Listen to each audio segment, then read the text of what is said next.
Puji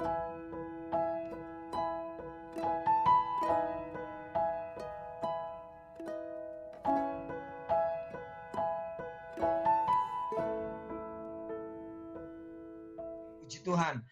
Malam hari ini kita akan sama-sama mendengarkan kesaksian. Ya, selamat malam. Shalom. Oh ya, oke, baik. Terima kasih Pak sudah bergabung dengan kami ya, Persekutuan Doa Victory, dan kami akan sama-sama mendengarkan kesaksian Bapak ya. Jadi saya persilahkan dalam 15 menitan waktu ke depan, silakan Bapak menyaksikan bagaimana cinta kasih Tuhan yang luar biasa ya, kepada Bapak dan keluarga, karena hari ini judul kesaksiannya History in Our Marriage ya, dalam pernikahan Bapak. Silakan Pak, waktu dan tempatnya. Tuhan Yesus memberkati.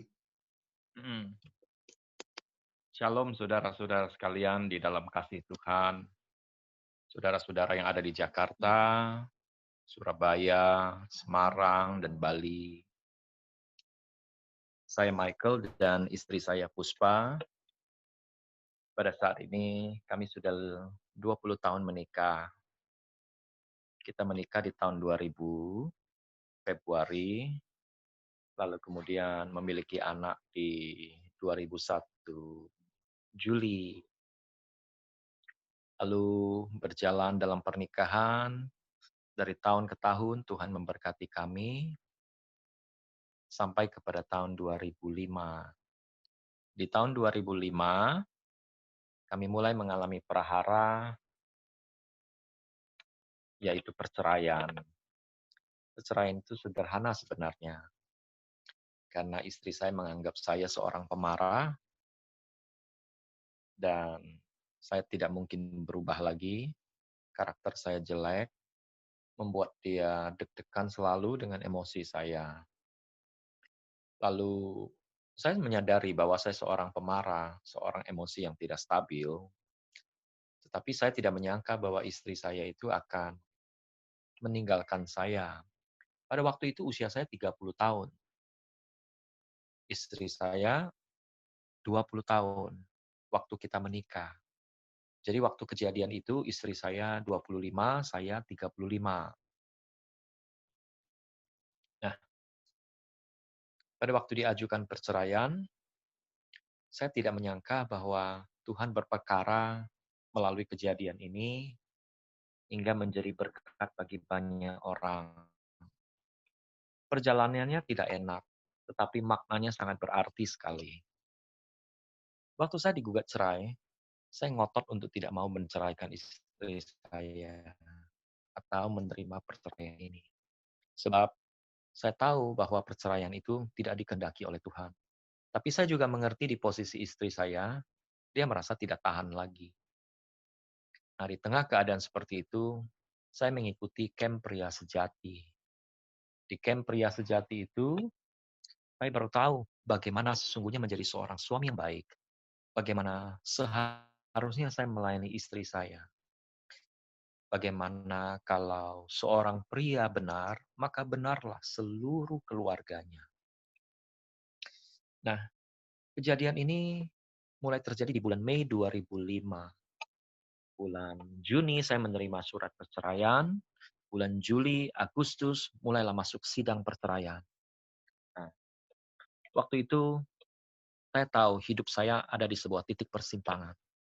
Saya punya panggilan menjadi seorang hamba Tuhan. Saya pernah sekolah Alkitab, tetapi saya kepahitan.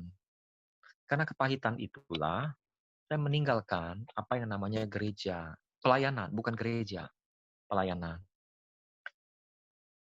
Ketika saya meninggalkan pelayanan itu, saya memilih menjadi seorang pengusaha.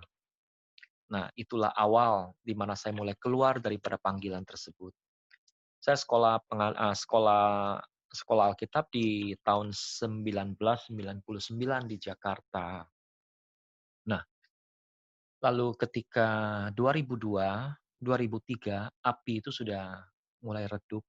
2004 semakin redup gitu. Dan saya sudah hampir menjadi seorang dunia gitu. Nah, terus kemudian istri saya juga luka dengan saya bukan hanya karena emosi. Ternyata dia melihat saya di tahun 2000 ketika menikah dengan dia, saya juga membuka internet, pornografi di depan dia, sehingga dia merasa sangat tidak berarti di hadapan saya. Saya sungguh tidak mengerti kenapa dia merasa tidak berarti, tetapi di kemudian hari saya baru memahami, seperti kita semua tahu, bahwa apabila seorang pria menonton hal seperti ini, maka akan menimbulkan luka yang besar bagi pasangannya. Nah, lalu ketika proses perceraian itu mulai berjalan, saya semakin sungguh-sungguh berdoa kepada Tuhan. Tuhan, saya mau kembali kepada panggilan-Mu. Tetapi bagaimana caranya? Beri saya jalan keluar.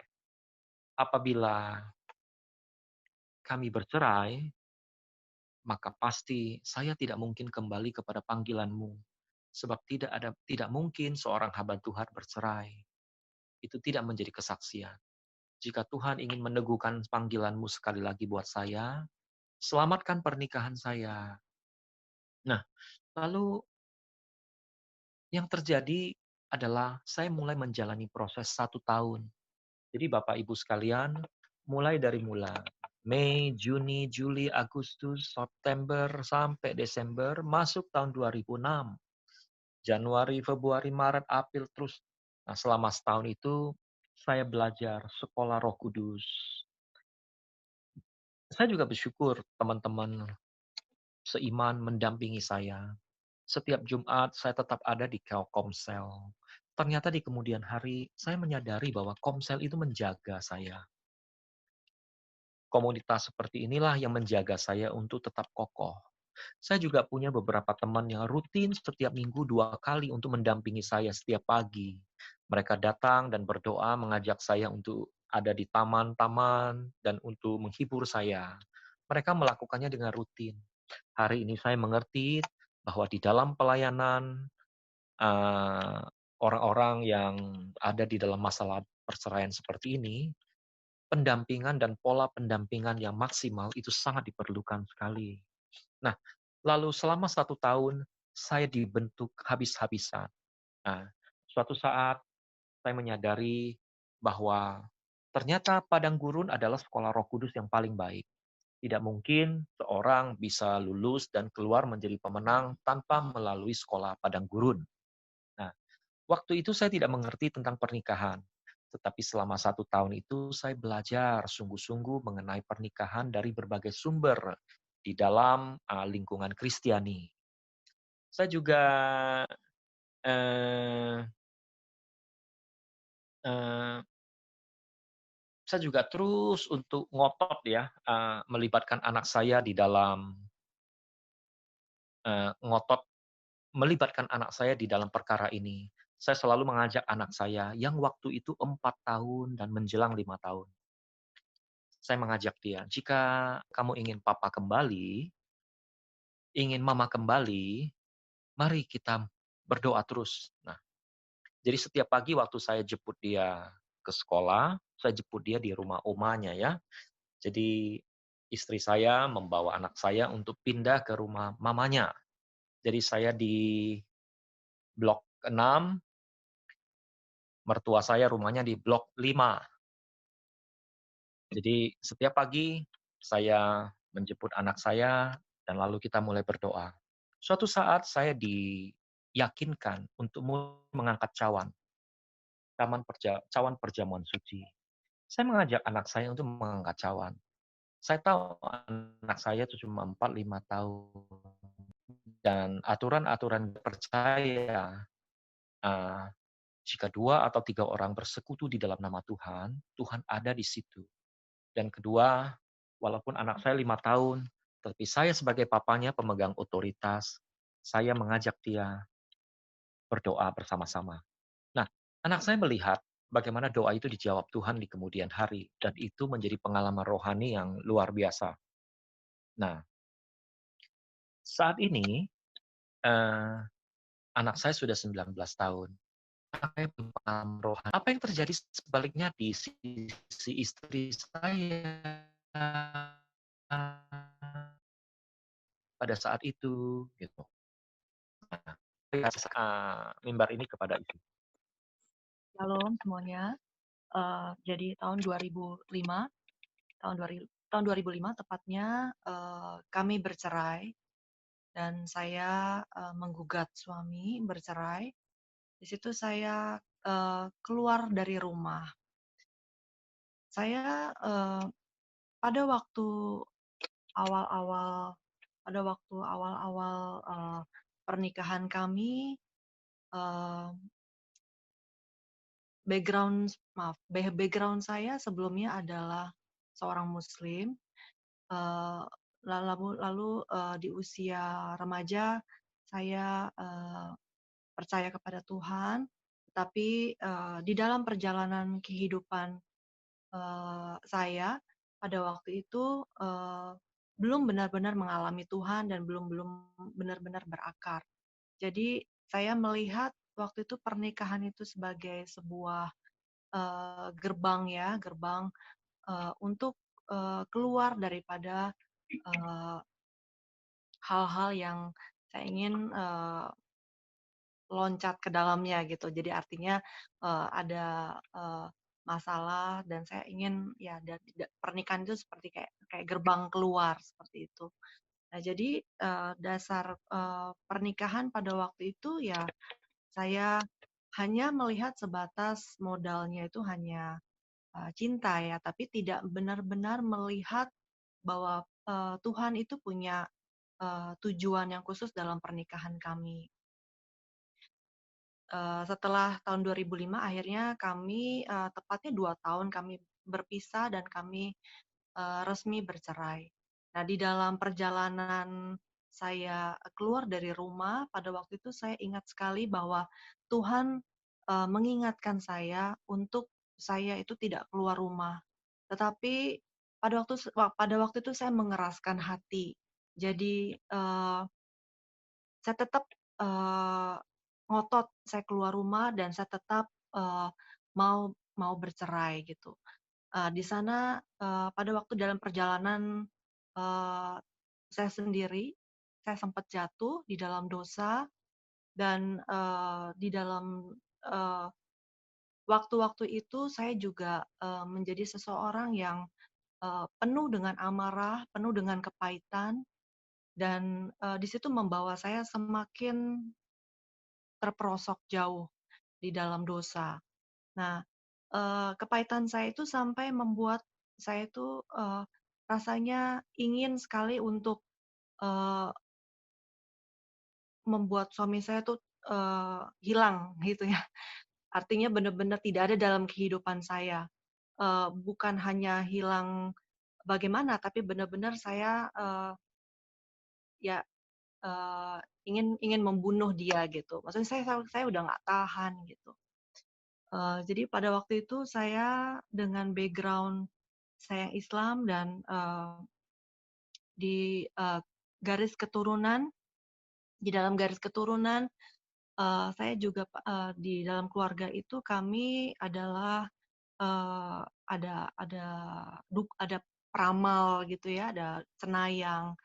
Jadi, pada waktu itu saya, mendapat satu teman yang mengajak saya gitu untuk masuk ke dunia okultisme pada waktu itu. Dan saya sempat, pergi sampai ke beberapa dukun pada waktu itu dan, hal-hal yang, eee, luar biasa gitu saya lihat ya setelah, berjalannya pemulihan, saya lihat bahwa perlindungan Tuhan itu nyata dan luar biasa. Pada waktu itu saya, sempat, eee, memberikan, eee, ra racun ya. Jadi pada waktu itu saya, melakukan ritual, sudah pernah, saya juga, memberikan racun pernah, sampai dengan, beberapa dukun dan sampai terakhir itu juga saya pernah diberikan saran untuk, memakai, butiran Viagra, untuk, membunuh suami saya gitu. Jadi, pada waktu itu udah hanya ada kemarahan di dalam hati saya yang begitu besar dan kekerasan hati saya. Nah, pada waktu itu saya udah juga nggak peduli lagi dengan kehidupan saya. Saya juga pernah sampai dengan, eee, rasanya mau bunuh diri gitu, eee, tapi, pada waktu itu ya, Tuhan Tuhan sangat mengasihi saya, sangat mengasihi dan saya tidak mengalami apapun.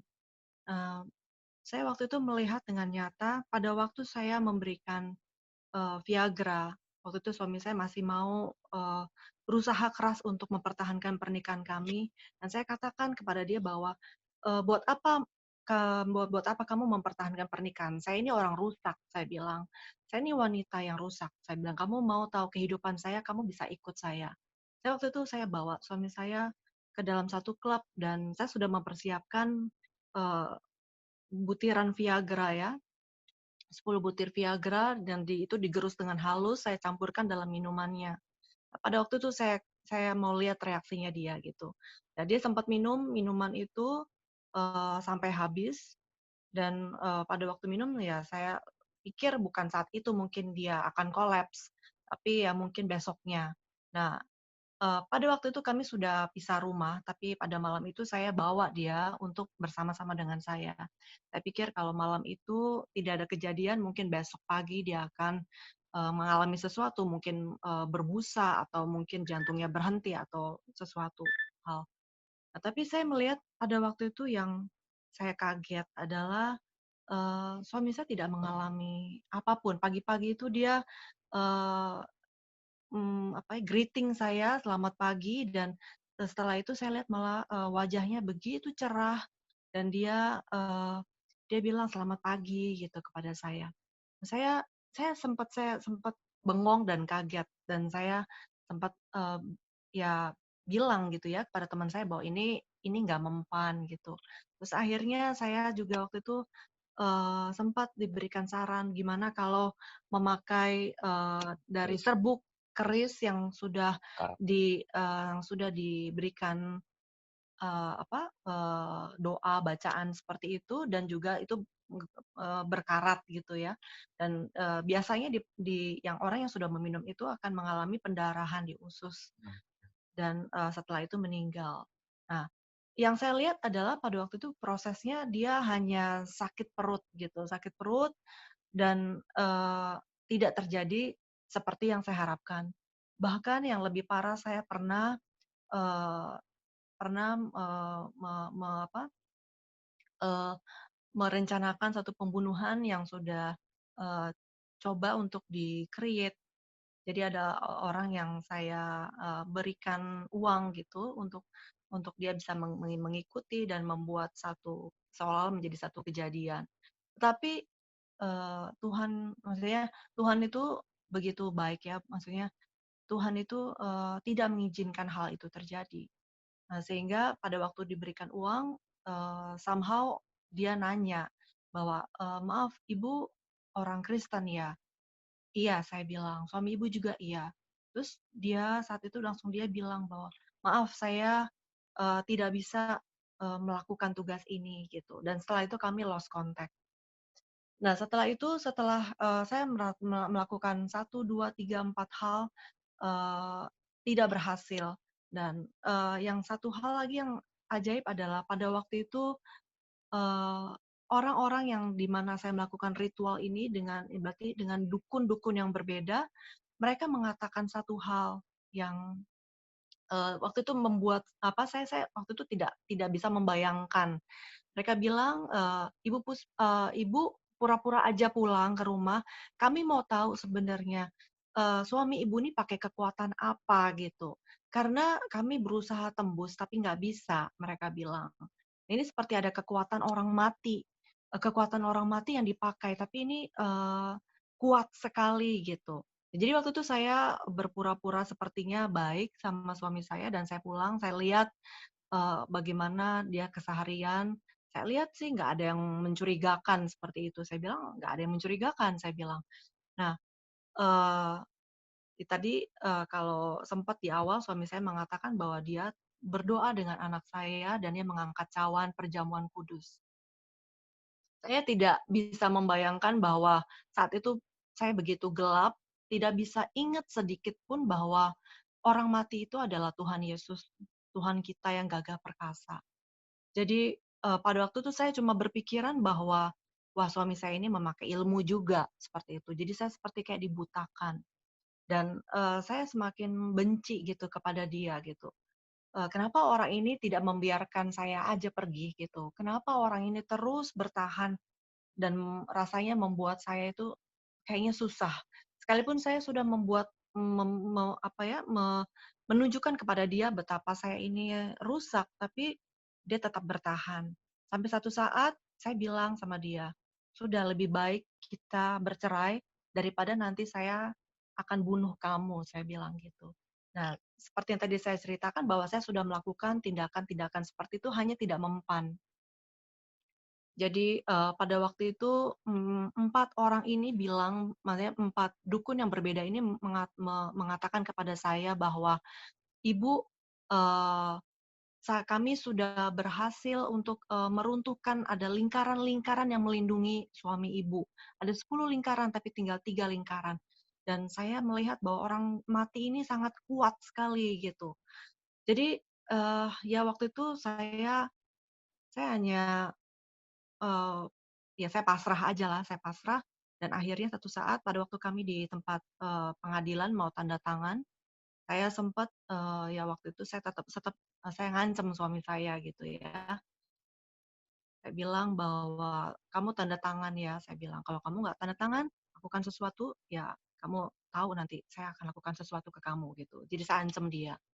Nah setelah itu, setelah apa yang saya alamin akhirnya dia tanda tangan, saya tanda tangan, kami resmi bercerai. Nah, setelah kami bercerai itu saya, eee, mulai di situ Tuhan mulai beracara dalam kehidupan saya. Jadi saya, pikir pada waktu saya sudah tanda tangan surat perceraian itu, saya pikir saya mendapatkan satu, kemenangan gitu ya, saya bisa senang atau, eee, mmm, ada sesuatu yang saya raih gitu rasanya. Tetapi sebaliknya, saya merasakan, satu kekosongan, saya merasa sangat hampa, saya begitu seperti kayak orang yang kering sekali gitu. Dan di situ, saya ingat sekali kasih setia Tuhan itu luar biasa, kebaikan Tuhan itu sangat luar biasa.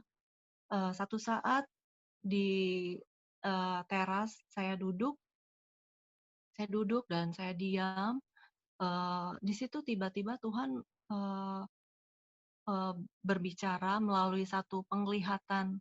Dia memberikan saya satu penglihatan, satu slide, seperti slide film. Untuk, di situ gambarannya adalah waktu saya kecil sampai saya besar. Jadi semua hal dalam kehidupan yang terjadi dalam hidup saya, setiap hal itu seperti satu film yang diputar sama Tuhan. Dan di situ saya cuma menangis. Saya menangis, dan saya mengatakan bahwa, "Tuhan, saya pikir dulu saya adalah korban, saya pikir saya ini adalah orang yang baik, tapi ternyata saya ini jahat sekali," saya bilang. "Saya ini wanita yang berdosa," saya bilang. "Tuhan, ampuni saya. Tuhan mau apa dalam kehidupan saya?" Pada waktu itu, saat itu juga, eee, Tuhan menuntun saya untuk pertama kalinya setelah 2 tahun saya pulang ke rumah. Waktu itu saya memberanikan diri, saya telepon ke suami saya dan saya minta izin pulang. Di situ, pas anak kami sakit, usia waktu masih kecil dan, saya waktu itu saya bawa dia dan saya bilang gini sama Tuhan, "Tuhan, saya ini, wanita yang berdosa, tapi saya mohon satu hal, kalau Tuhan, menyembuhkan anak saya akan memberikan hidup saya buat Tuhan. Saya ini adalah orang yang berhutang sama Tuhan." Jadi waktu itu malam itu saya hanya ngomong seperti itu sama Tuhan dan, luar biasanya adalah, anak saya yang sakit parah waktu itu, panas tinggi sekali, demam tinggi sekali, pagi-paginya tuh dia sembuh seperti tidak ada sakit sama sekali, padahal waktu itu dia udah sakit, beberapa hari panas tinggi. Jadi pada waktu itu saya lihat bahwa wow, Tuhan, orang seperti saya pun, Tuhan itu Eee, mau mendengar ya gitu. Terus di situ saya, setelah itu saya bilang sama Tuhan, "Tuhan, Tuhan mau apa dalam kehidupan saya?" Tuhan mulai mengatakan bahwa, "Nanti kalau kamu bertemu dengan suamimu, kamu hampiri dia dan kamu ceritakan semua apa yang kamu alamin." Jadi pada waktu itu saya bertemu dengan, waktu saya ketemu dengan suami saya, dia pulang dan, saya mulai mengatakan, saya ceritakan semuanya. Jadi ada banyak hal yang suami saya, tidak tahu tentunya ya, seperti rencana pembunuhan dan segala sesuatu yang saya lakukan dia tidak tahu. Tapi saya katakan semua, saya cerita sama dia semua dan saya bilang bahwa, eee, "Saya ini, wanita yang jahat, saya sangat berdosa," saya bilang sama Tuhan. Eee Ya ini yang saya lakukan dan saya sudah siap pada waktu itu adalah, eee, kalau, normalnya harusnya saya mungkin sudah diusir keluar dari rumah, tapi itu pun saya sudah siap. Saya cuma katakan sama Tuhan, Tuhan sudah menjawab doa saya mau, karena saya orang yang berhutang, saya mau melakukan apa yang Tuhan minta. Saya memulai hidup saya dengan sesuatu yang benar. Jadi pada waktu itu saya katakan semua. Tapi saya lihat Tuhan itu begitu baik. Suami saya pada waktu itu mengatakan bahwa, "Tidak, sayalah yang bersalah, saya ini kepala keluarga, saya ini yang salah." Dia bilang begitu. Dan dia bilang bahwa, eee, "Kamu jangan pergi, kamu tetap di rumah ini." Dan dia peluk saya. Pada waktu dia peluk saya seperti, merasakan satu pelukan yang saya tahu itu adalah Tuhan yang peluk. Suatu pelukan yang kasih yang begitu besar, yang saya tidak bisa ungkapkan dengan kata-kata. Begitu luar biasa kasih Tuhan dan saya merasakan itu adalah kasih tanpa syarat yang Tuhan berikan dalam kehidupan saya. Dan saya melihat bahwa ini semua karena kebaikan Dia, karena anugerah Dia dan saya bersyukur bahwa Tuhan adalah Tuhan yang tidak melihat background seseorang ataupun apa yang telah dilakukan seseorang. Demikianlah kesaksian kami sejak tahun 2007, awal Januari, kami mulai kembali. Saya berkata kepada Puspa waktu itu, "Kamu jangan pergi. Ayo ikuti saya yuk." Saya ajak saya ajak jalan-jalan ke Bali, tetapi bawa mobil ya, kalau dia ikut saya. Kalau kita pergi ke Bali, nah di situ dari hari pertama, terus 2, terus 3, nah di situ kami mulai memulihkan sampai hari ke-45. Nah, setelah itu Puspa pulang dan dia mulai ikut Wanita Bijak. Nah, dia mulai mengerti tentang siapa dirinya dan dia mulai dipulihkan, gambar dirinya mulai utuh kembali dan Tuhan mulai membuka pelayanan yang baru, yaitu pelayanan suami istri. Nah, sejak saat itu 2008, 2009, kami mulai menemukan, kami tahu panggilan kami, yang tadi saya namakan bahwa ini ya pelajaran padang gurun yang sangat berharga, dan sekarang kami berdua ada di dalam pelayanan suami istri, pelayanan pernikahan, dan kami sudah ketemu banyak sekali orang-orang yang mengalami hal yang sama sampai hari ini. Demikianlah kesaksian kami. Oke, ya. Terima kasih. Berikan dulu tepuk tangan yang luar biasa. Haleluya. Baik, ya. Mungkin saya ingin ada sedikit pertanyaan ya kepada ibu ya. Waktu itu pakai jasa dukun berarti harus bayar ya Bu ya? Pakai dukun ya, bayar ya Bu? Bayar, Pak. Bayar ya. Nah, dan ada harga yang harus dibayar Bu? Karena pakai jasa itu apa yang Ibu tuai begitu mungkin?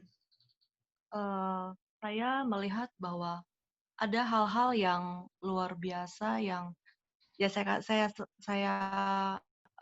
sebut itu sebagai anugerah Tuhan ya. Di mana mungkin kalau hal-hal ini terjadi, mungkin mungkin pasangan saya bisa membayangkan atau kesulitan di dalam berhubungan dengan saya setelah saya kembali. Tapi di dalam hal ini, dia menyaksikan bahwa dia seperti diberikan seperti kayak tembok yang tidak bisa ditembus. Jadi tidak ada seperti Tuhan menghapus memori-memori hal-hal yang eee, bisa membuat menimbulkan kegoncangan dalam pernikahan kami. Jadi saya melihat seperti Tuhan itu betul-betul menjaga sekali proses pemulihan kami. Tentu memang eee, ada hal-hal yang kami lalui ya, artinya di dalam ada 13 tahun ya? 13 tahun sejak kejadian itu banyak sekali yang riset dalam kehidupan saya. Ya saya hanya berkata bahwa Tuhan itu sangat baik dan saya melihat bahwa tidak ada hal yang mustahil di dalam, pemulihan keluarga. Saya lihat bahwa apabila ada satu orang saja yang mau berdiri bagi pernikahan atau keluarga itu, Tuhan sanggup untuk memulihkan secara sempurna. Jadi cukup satu orang aja yang mau berdiri untuk pernikahan itu. Itu sanggup untuk bisa, memutuskan kutuk perceraian dan, untuk bisa, mewariskan, bagi keturunan di bawahnya anak, cucu, cicit, sehingga mereka, tidak perlu mengalami hal apa yang kami alami. Sebagai info juga bahwa, eee, dia orang tua kami juga di atas ya, untuk yang di atas kami, memang kami seperti ada kutuk perceraian dalam keluarga saya maupun semua. Halo Bu, iya sayang sekali ya agak terputus-putus ya Bu ya. Iya, Ya, sudah jelas? ya sekarang sudah jelas. Iya. Ya, jadi tadi pada intinya bahwa Tuhan sudah putuskan ya kutuk-kutuk seperti itu ya. Ibu percaya seperti itu ya. Oke, Iya. mungkin ada pertanyaan, tolong dijawab secara singkat. Hal yang paling membuat Ibu sakit hati sehingga Ibu berniat untuk membunuh suami itu apa sih? Masa cuma gara-gara suka marah aja terus Ibu sampai mau membunuh? Mungkin ada hal yang paling sakit hati yang membuat Ibu sakit hati, apa itu, Bu? Eee, Detailnya sih banyak ya, banyak sekali gitu. Seperti, eee, tidak, eee, tidak dikasihi, tidak dihargai, dan saya waktu itu, seperti apa ya, dibanding-bandingkan, eee, banyak sih ya, maksudnya banyak. Mmm, tapi yang terlebih adalah ini masalahnya adalah karena kekerasan hati saya.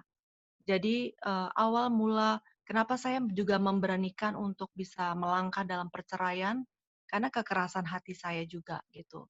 Jadi pada waktu itu saya sudah, Roh Kudus bilang kepada saya bahwa, jangan jangan keluar gitu dari pernikahan, jangan keluar dari rumah. Bahkan pada waktu saya memutuskan untuk keluar rumah itu pun Tuhan juga udah, bilang di dalam hati saya. Tapi saya berkata bahwa enggak gitu, saya merasa saya jadi korban.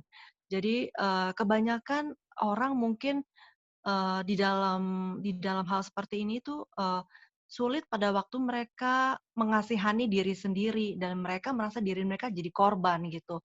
Jadi tidak melihat kepada, apa yang tidak mendengarkan apa yang Tuhan, eee Tuhan mau arahkan kepada kita, tapi saya lebih berpegang kepada apa yang saya mau jalanin, bukan apa yang Tuhan mau gitu. Dan di situ juga saya sempat jatuh, di situ juga saya juga pergaulan ya, artinya saya eh, bertemu dengan orang-orang yang ya terus memberikan saya masukan-masukan input yang tidak baik gitu, mengajari dan segala sesuatu seperti itu. Oke. Berapa lama Bu perceraian itu berlangsung berapa lama ya? 2 tahun, Pak. 2 tahun. Dan sekarang Iya. sudah menjalani setelah perceraian itu berarti sudah berapa tahun Bu? Ini apa pemulihannya? 13 tahun, Pak. 13 tahun, puji Tuhan, haleluya. Baik ya, luar biasa kita sudah mendengarkan kesaksian dari suami istri yang sudah dipulihkan oleh Tuhan, dan hari-hari ini mereka juga sudah juga melakukan kegiatan pelayanan untuk pasangan-pasangan suami istri lainnya ya, dan kita percaya bahwa kesaksian dari Pak Michael dan Bu Puspa sungguh-sungguh jadi berkat buat setiap kita malam hari ini. Kasih tepuk tangan dulu untuk kemuliaan nama Tuhan. Haleluya. Terima kasih Pak, Bu, terima kasih. Sampai ketemu di lain kesempatan ya. Tuhan Yesus memberkati. Baik, saya beri kesempatan kepada Ibu Gembala, Ibu Eli Kurniawati. Tuhan Yesus memberkati. Yuk, kita doa sebentar ya. Bapak, kami menyerahkan sharing firman malam ini ke dalam tangan-Mu. Urapi bibir lidah hamba-Mu, kemuliaan kembali kepadamu, dan kami percaya setiap kami yang bergabung malam ini, kami mendapat lawatan Tuhan yang luar biasa. Di dalam nama Tuhan Yesus, haleluya, amin. Ya, shalom, ada sukacita, suara saya bagus ya, terdengar ya.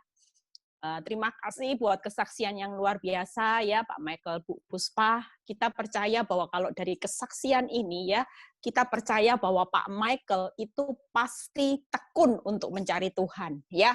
Pak Michael jadi objek ya, dan dia ketika dia bersungguh-sungguh mencari Tuhan, dia mau berbalik ke jalannya yang salah, mengakui segala kelemahan, kekurangannya selama ini menjadi suami, dan kita percaya bahwa firman Tuhan, hati yang hancur itu tidak pernah dipandang hina ya. Kalau kita lihat kesaksian ini, saudara pasti mengerti bahwa setiap perjalanan proses kehidupan saudara dan saya itu pasti ada tujuan Tuhan yang terbaik, yang terindah ya. Bahkan hidup saudara dan saya pada akhirnya akan menjadi kesaksian, akan menjadi berkat buat banyak orang, seperti mimpi saya. Saya juga, kenapa proses hidup saya, ya mungkin Pak Michael cepat.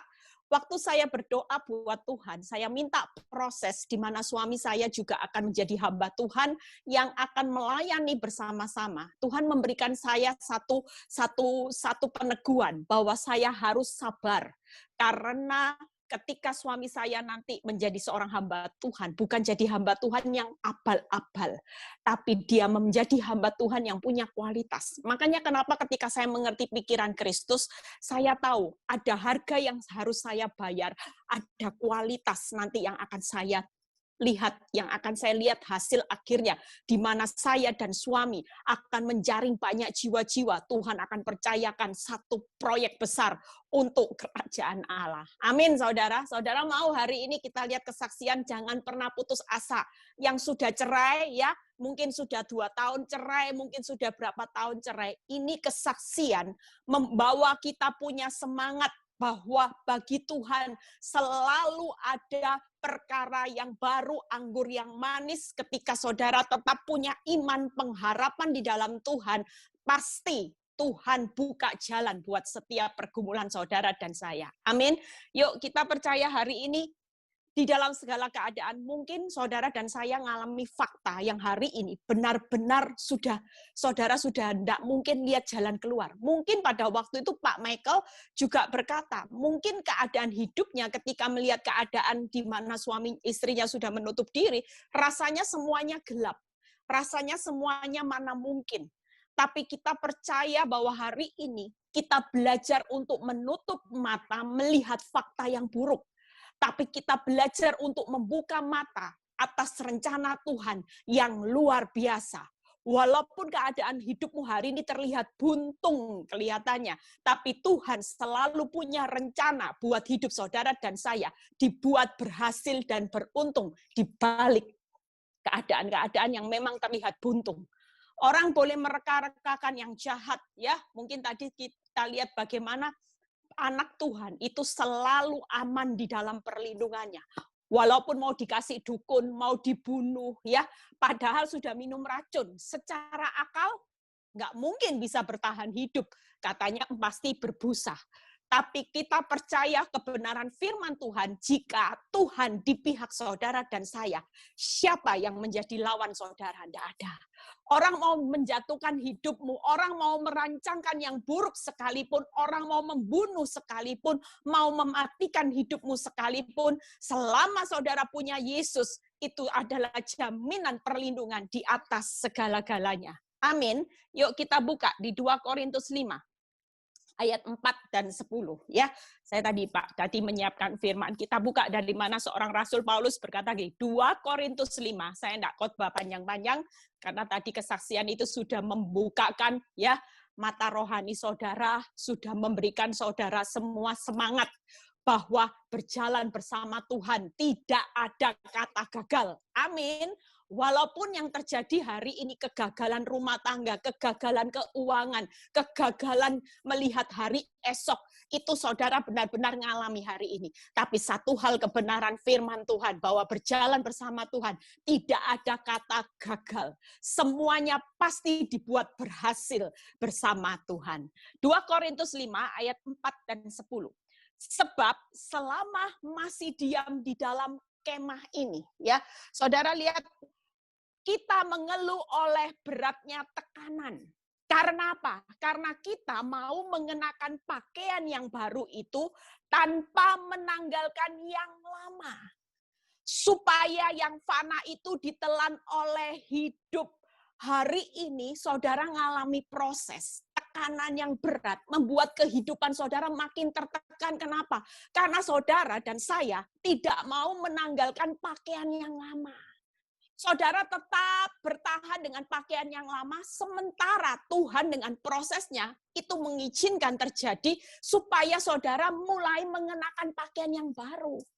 Saudara sering kali mempertahankan pakaian lama dipakai, pakaian baru dipakai. Ketika saudara berjalan seperti itu, hidup saudara akan mengalami satu tekanan yang besar. Ketika saya jalani awal proses, saya menggunakan pakaian lama, saya mengenakan pakaian baru. Waktu ada bukti baik, saya diam, saya bisu tuli, saya bisa berbuat baik sama suami saya.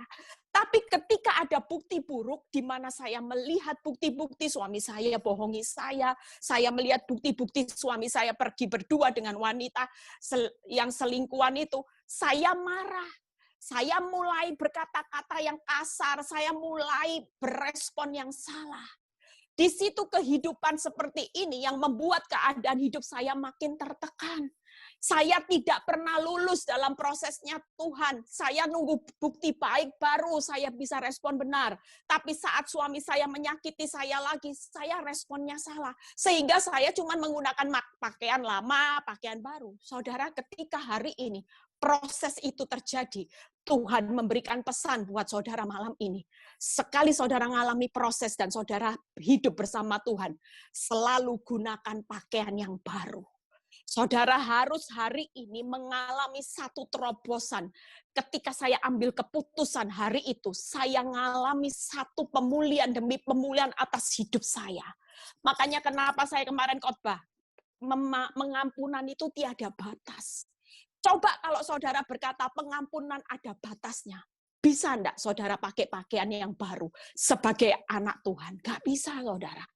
Sejak saya mengambil keputusan, saya tahu bahwa hidup saya harus menanggalkan pakaian yang lama. Hari itu saya tidak mau lagi menggunakan pakaian yang lama. Ada bukti baik, ada bukti buruk, bukti yang terparah sekalipun, saya tetap hari itu ambil komitmen. Saya tidak lagi fokus dengan keadaan. Saya tidak lagi fokus dengan mata melihat, fakta melihat suami saya tambah parah.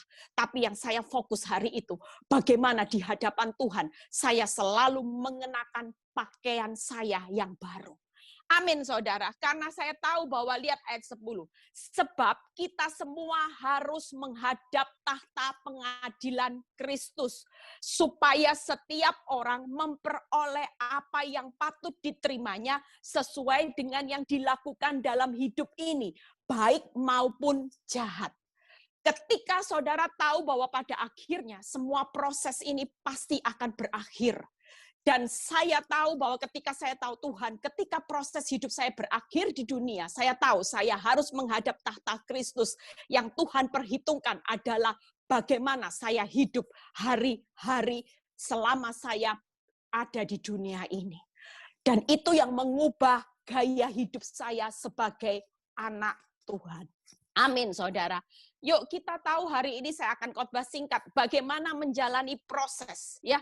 Hari ini semua proses hidupmu, baik itu keuangan, baik itu prahara yang tiba-tiba suamimu berubah, mungkin keuanganmu berubah. Saudara dan saya tidak perlu takut. Semua proses itu ujungnya untuk kebaikan, yaitu proses bagaimana saudara akan mengalami menanggalkan pakaian lama saudara menjadi pakaian yang baru. Dan ini rahasia Rasul Paulus, ya. Bagaimana hidup saudara hari ini, kita yang makin berkurang, ya, kita makin kecil, Kristus yang makin bertambah besar. Jangan dibalik, kita yang mau bertambah besar, Kristusnya diperkecil terus. Atau kita maunya bertambah besar, Kristus bertambah besar. Enggak bisa, saudara. Kalau saudara menjadikan Kristus bertambah besar, saudara harus rela melalui proses, saudara dikecilkan. Harga diri habis, saudara. Yang namanya tinggi hati habis, saudara. Diinjek-injek sekalipun dibohongi, dikhianati, sampai punya 2 anak suami selingkuh, tetap bertahan dengan kerendahan hati. Tetap berkata, aku bukan siapa-siapa Tuhan. Aku cuman seorang hamba yang siap dibentuk menjadi satu pribadi, di mana melalui proses ini aku tahu Tuhan sedang membentuk karakter Kristus. Tuhan sedang memperbesar, di mana Kristus yang semakin bertambah dan kita yang semakin kecil. Yuk kita buka 2 Korintus 5 ayat 7 dan 8 ya. 2 Korintus 5 ini simple ya. Bagaimana hari ini menjalani proses apapun seperti tadi kesaksian tadi, kita tahu setiap kita hari ini kalau hidup ikut tracknya Tuhan, semua proses itu akan berakhir happy ending seperti mereka berdua. Percayalah, tidak ada dalam kamus mengikut Kristus, prosesmu akan berakhir dalam kehancuran. Walaupun yang terjadi benar-benar seperti saya, kalau melihat fakta, seperti Pak Michael tadi, kalau melihat fakta sepertinya hancur. Tapi Tuhan sanggup memulihkan dengan cara dan waktu yang begitu saudara tidak pernah pikirkan, tapi Tuhan sudah sediakan yang terbaik. 2 Korintus 5 ayat 7-8. Sebab, lihat ya, hari-hari ini kalau saudara lagi menghadapi fakta yang benar-benar buruk, hidup kami adalah hidup karena apa, saudara? Percaya. Bukan karena melihat. Itu tadi, abaikan, tutup mata. Mulai terhadap fakta, saudara tutup mata, saudara cuman buka mata, melihat apa yang Tuhan rencanakan di balik proses. Kalau ini cuman untuk mengubah pakaian yang lama menjadi pakaian yang baru, saudara bukan fokus melihat fakta, tapi saudara mulai fokus melihat keadaan hidupmu untuk menjadi karakter Kristus. Amin, saudara. Yuk, yang kedua, tetapi hati kami tabah, saudara.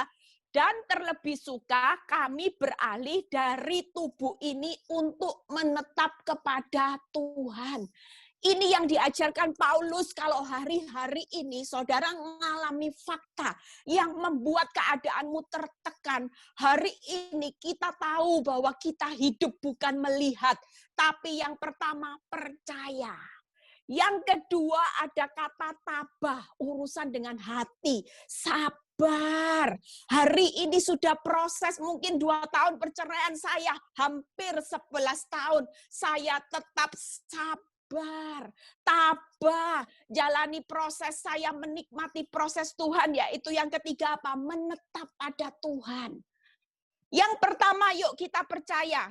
Cepat ya, percaya. Buka di slide-nya. 1 Korintus 2 ayat 5. Bagaimana hidup dengan percaya? Saudara tidak perlu melihat fakta. Hari ini suamimu mungkin sudah tidak pulang rumah. Mungkin engkau sudah diceraikan seperti tadi. Kasus sudah cerai 2 tahun. Jangan melihat fakta.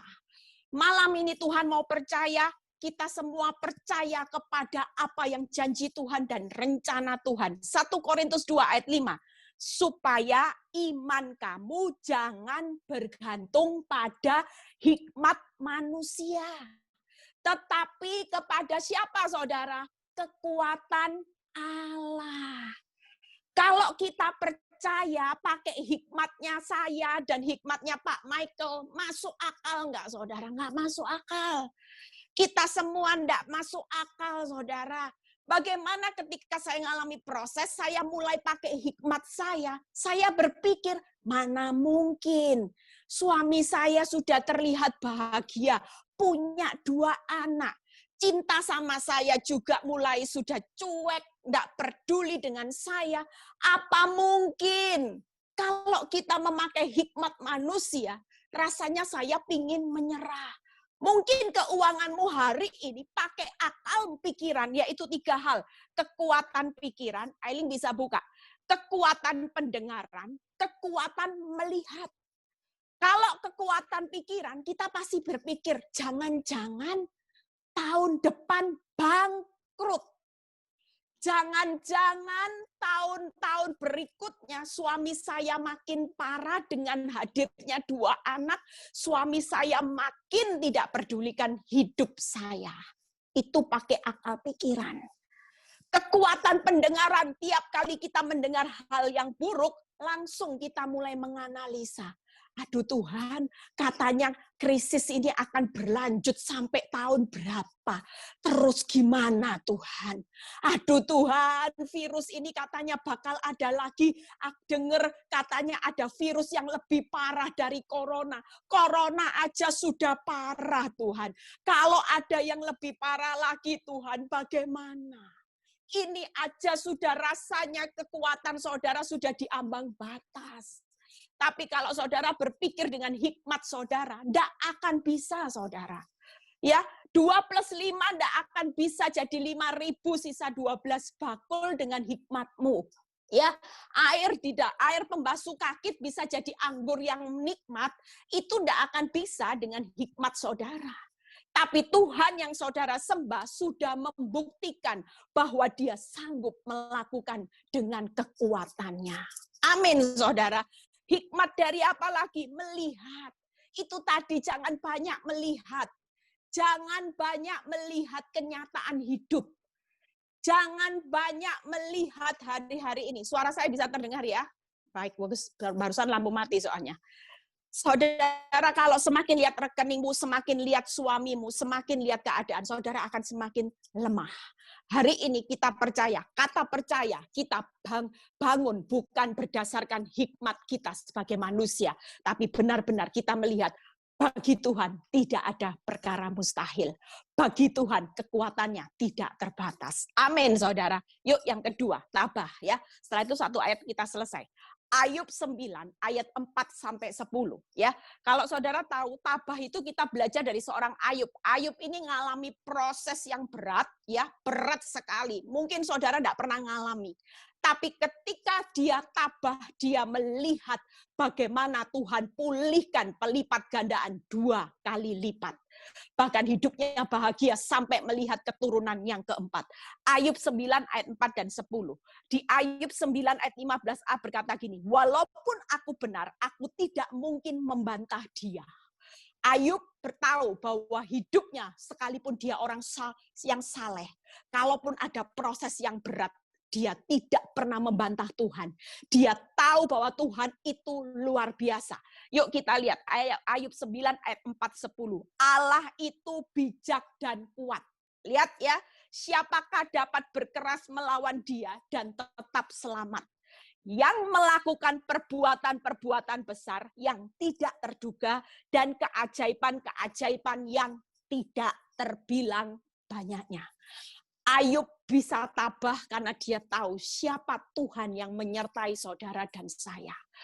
Hari ini Tuhan yang sama menyertai Ayub, dia juga menyertai saudara dan saya, yaitu Tuhan yang punya kebijakan dan kekuatan. Tuhan yang punya melakukan perbuatan-perbuatan yang besar dan tidak pernah terduga oleh akal pikiran saudara. Bahkan Tuhan punya stok keajaiban-keajaiban yang tidak terbilang banyaknya. Hari ini jangan pernah menyerah. Sekalipun jalan itu terlihat tertutup tembok tebal, percayalah, tabah menjalani proses. Karena saudara dan saya melihat bagaimana Tuhan yang luar biasa. Apakah Tuhan ketika mengizinkan Ayub mengalami proses, Tuhan tidak bijak? Apakah Tuhan lemah? Enggak. Dia tetap Tuhan yang punya kedaulatan. Dia tetap bijak pada akhirnya. Ketika Ayub selesai menjalani proses dengan respon yang benar, dia membuktikan bahwa di balik semua proses yang menyakitkan, ada satu hal, ada hal-hal yang banyak Tuhan sediakan, yaitu keajaiban, perbuatan yang besar. Amin, saudara. Yang ketiga, setelah tabah apa? Yang terakhir adalah menetap. Ya, orang menetap itu tetap tinggal dalam proses, makin nempel. Ya, hari ini proses, jangan sampai keluar dari koridornya Tuhan. Ya, yuk buka Yohanes 15 ayat 2 dan 5. Setelah itu selesai, Frans boleh sebentar siap ya. Yohanes 15 ayat 2 dan 5. Setiap ranting padaku yang tidak berbuah, ya, dipotongnya. Itu jelas. Kalau kita sudah tidak berbuah, kita pasti dipotong. Tapi selama kita jadi orang benar, kita juga mengalami proses. Dan setiap ranting yang berbuah, saudara mungkin hari ini sudah jadi orang Kristen, sudah berbuah memang. Tapi Tuhan mau dibersihkan. Orang dibersihkan itu sakit, saudara. Dibersihkan supaya ia lebih banyak berbuah. Itu tadi, supaya pakaian yang lama ini benar-benar dibuang, saudara. Bukan pakaian lama, pakaian baru, pakaian lama, pakaian baru. Itu Tuhan tidak mau. Tapi Tuhan benar-benar mau saudara dan saya murni pakai pakaian-pakaian yang baru. Amin. Supaya kita layak. Dan supaya berbuah banyak, akulah pokok anggur dan kamulah ranting-rantingnya. Barang siapa tinggal di dalam aku di dalam dia, ia berbuah banyak, sebab di luar aku, kamu tidak dapat berbuat apa-apa. Selama dalam proses, jangan pernah lari dari Tuhan, nempel. Hubunganmu makin bergantung, karena orang yang mengandalkan Tuhan, itu pasti diberkati. Tidak ada kamusnya dalam proses, kalau saudara mengandalkan Tuhan, saudara makin terpuruk. Enggak. Justru orang yang mengandalkan Tuhan itu pasti diberkati. 3 hal. Orang yang hari ini menetap di dalam Tuhan itu pasti bisa menghasilkan buah. Buah yang lebih lebat lagi. Buah roh, buah pertobatan, buah pelayanan. Saya merasakan itu. Ketika saya tetap menetap di dalam Tuhan, saya tetap andalkan Tuhan. Saya tidak andalkan kekuatan saya. Hari-hari ini buah pelayanan saya diberkati Tuhan. Buah roh saya melihat bagaimana hidup buah roh saya, buah pertobatan saya, pakaian saya yang saya kenakan selalu menunjukkan bahwa identitas saya sebagai anak Tuhan itu terjadi. Amin. Yang kedua, kita tidak dapat berbuat apa-apa. Selama kita mengandalkan Tuhan, walaupun ini masa yang tersulit, kita pasti dapat melakukan segala perkara. Kita dapat melakukan kejadian hidup yang dahsyat dan segala perkara yang besar. Karena Tuhan yang akan melakukan itu buat saudara dan saya. Yang ketiga, kita makin bergantung kepada Tuhan. Amin, saudara. Saya sudah selesai ya. Malam ini pesan saya sebagai Ibu Gembala di PD Victory. Yuk, saudara dan saya di akhir zaman. Ya, saudara tidak perlu takut. Oh ini, yuk kita lihat quote yang terakhir. Hidup itu bukan ditentukan oleh kenyataan yang buruk yang menimpa kita saat ini, tetapi ditentukan oleh rencana Tuhan. Tetap percaya, tabah, dan tinggal dalam proses sekalipun fakta semakin buruk. Ya, Tuhan Yesus memberkati, tetap percaya, tetap tabah, tetap menetap. Percayalah ketika 3 hal ini saudara konsisten melakukan dan saudara tidak fokus dengan kenyataan hidup, saudara akan melihat pemulihan seperti yang terjadi dengan Pak Michael itu juga menjadi milik saudara dan saya. Yuk kita tutup di dalam doa ya. Mungkin waktunya sudah tidak nutut, langsung aja saya berdoa buat ibadah ini. Tuhan, terima kasih buat malam ini. Kami percaya Tuhan bahwa setiap proses kehidupan yang terjadi untuk kami alami malam ini bukan berakhir dengan perkara sia-sia. Kami tahu Tuhan, kehidupan saat ini Tuhan membuat kami rasanya sangat tertekan. Tapi kami tahu bahwa kami tertekan karena kami belum sepenuhnya mau melepaskan keegoan kami. Kami masih berpikir bahwa harga diri kami, Tuhan. Kami tidak sanggup hidup diinjak-injak, disakiti terus. Kami tidak sanggup, Tuhan, melihat keadaan hidup yang semakin menghimpit kami. Tapi kami percaya malam ini, Tuhan, kami mau menutup mata atas semua fakta yang terjadi. Kami mau belajar membuka mata atas rencana Tuhan yang indah atas kehidupan kami di balik proses. Supaya hidup kami ini bukan karena melihat, tapi hidup kami itu karena percaya. Kami mau tabah menghadapi semua ini sampai waktu dan caramu. Bahkan kami mau Tuhan untuk terus menetap di dalam Engkau. Kami mau Tuhan hidup kami dibersihkan supaya kami menghasilkan buah-buah roh. Kami bisa melakukan segala perkara bersama Tuhan. Dan kami hidup akan menjadi berkat ketika kami hari ini mengandalkan Engkau dan bergantung kepadamu. Terima kasih Bapak. Berkati Pak Michael dan istri saat ini Tuhan, di dalam pelayanannya. Tuhan pulihkan terus keadaan hidup mereka Tuhan secara luar biasa Tuhan. Sehingga melalui kehidupan rumah tangga mereka terus itu akan menjadi berkat buat banyak orang Bapa. Tuhan juga berkati semua tim yang sudah melayani di tempat ini. Baik Wulan, Franz, Debbie, Ailing Tuhan. Baik Lina, Mami Tuhan, Anil dan semuanya. Baik seluruh jemaat yang bergabung malam ini. Kami percaya kami menerima vitamin malam ini menjadi kekuatan. Kami tidak takut menghadapi proses. Kami akan berusaha terus Tuhan menggenakan manusia dengan pakaian yang baru. Kami siap diperkecil dan Engkau yang semakin besar. Terpuji namamu Bapa, biarlah kami mengangkat tangan kami saat ini. Terimalah berkat Abraham, Ishak, Yakub, damai sejahtera Allah Bapa, Putra dan Roh Kudus mulai saat ini menyertai saudara dan saya sampai Yesus datang kedua kali. Yang diberkati dan percaya berkata, amin. Tuhan Yesus memberkati. Ya.